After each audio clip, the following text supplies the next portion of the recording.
Olá pessoal, tudo bem? Então, continuando aqui o Conto dos 12 Cantos, né, nós estamos no 11º canto, é um diálogo, né, entre o Avaduta e o grande rei. Então o sábio continua falando assim: após muitos nascimentos, muitos e muitos nascimentos e mortes, obtém-se a rara forma de vida humana. Então a forma de vida humana raramente obtém a forma de vida humana, que embora temporária, proporciona à entidade viva a oportunidade de atingir a perfeição máxima. Qual a perfeição máxima? É voltar ao mundo espiritual. Por isso, um ser humano sóbrio de imediato deve esforçar-se pela perfeição última da vida e não cair no ciclo de repetidos nascimentos e mortes. Então, através da vida humana, você pode sair desse ciclo de nascimentos e mortes, voltar ao mundo espiritual, adquirir sua forma eterna. Afinal, o gozo dos sentidos é disponível, mesmo nas mais abomináveis espécies de vida, ao passo que a consciência de Krishna só é possível para o ser humano. Então, qualquer entidade viva tem gozo dos sentidos, né? Intoxicação, comer, dormir, defender, se acasalar, né? Qualquer entidade viva tem isso. Então, a forma de vida humana é diferente porque você pode ter consciência de Krishna, né? Consciência de Deus. Tendo aprendido esses ensinamentos dos meus mestres espirituais, permaneço situado na compreensão acerca da suprema personalidade de Deus e plenamente renunciado e iluminado pelo conhecimento espiritual vivenciado. Vagueio pela terra sem apego nem falso ego. Então ele fala assim, porque eu aprendi com esses mestres, inclusive o último agora foi o corpo dele, né? Até o corpo dele ele aprendeu. O corpo é tão problemático que você se desapega. Embora a verdade absoluta seja sem segundo, os sábios a descreveram de muitas maneiras diferentes. Portanto, a pessoa talvez não seja capaz de adquirir conhecimento muito firme ou completo de um só mestre espiritual. Olha aí, um ponto interessante que ele falou aqui, né? Porque, embora Deus seja um, a verdade absoluta seja um só, sem um segundo, não tem um segundo, ele foi descrito de diferentes maneiras. Portanto, a pessoa para ter conhecimento, ela tem que ouvir muitas fontes, né, de conhecimento. Então, falando assim, então Srila Siddhartha Swami ele comenta, né, que a afirmação de que alguém precisa de muitos mestres espirituais, de certo, requer explicação, uma vez que praticamente nenhuma das eminentes pessoas santas do passado se refugiou em muitos mestres espirituais, senão que todos aceitaram apenas um. Então, o mestre espiritual que vai te iniciar mesmo é um só. Mas tem os mestres instrutores, tem o mestre que inicia e o mestre que dá instruções, os outros mestres dão instruções. As palavras,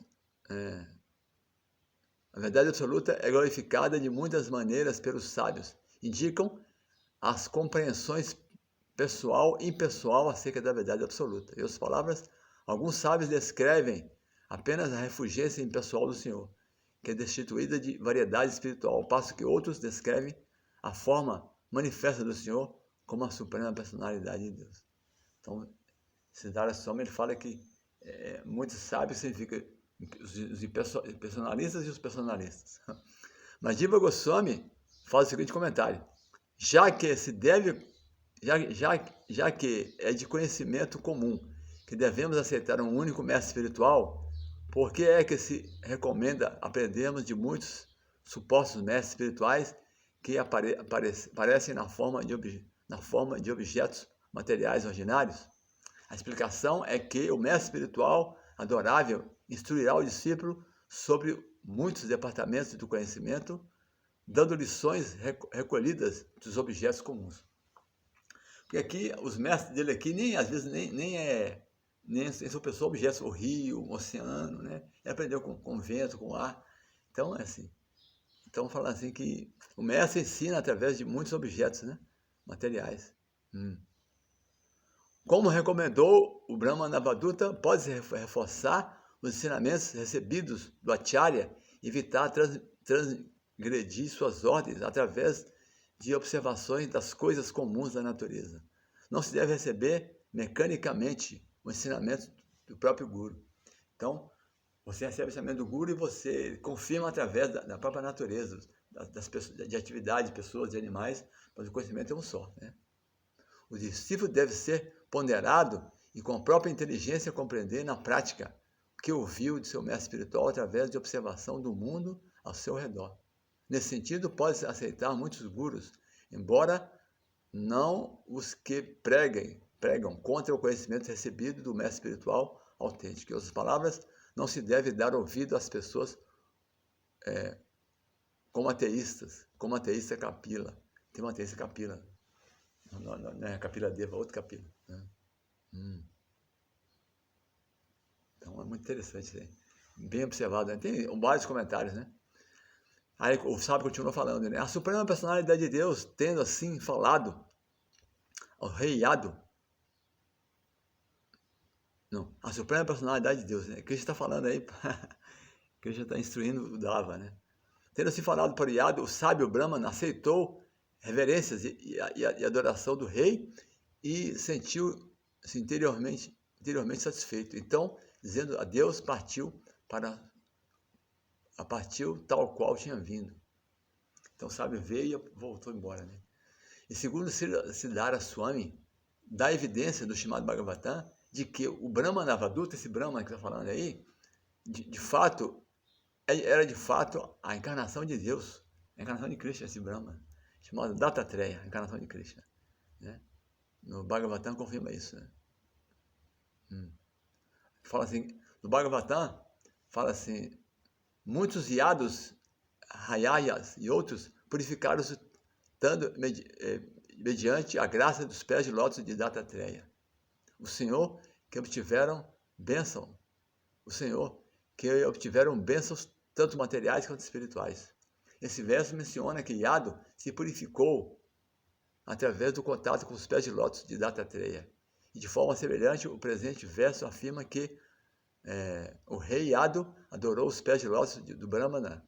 Desse modo, segundo Srila Siddhara Swami, o Brahmana Avaduta é a própria personalidade de Deus, e isso é confirmado por Srila Vishwanath Chakravarti Thakur. Então, todos os grandes sábios, todos os grandes comentadores no Srimad Bhagavatam confirmam, né, que esse Brahmana Avaduta é a encarnação de Krishna. Por isso que esse conhecimento é especial, né?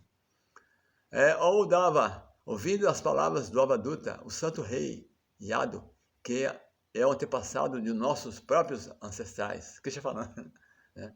Livrou-se de todo o apego material e por isso somente atingiu o equilíbrio na plataforma espiritual.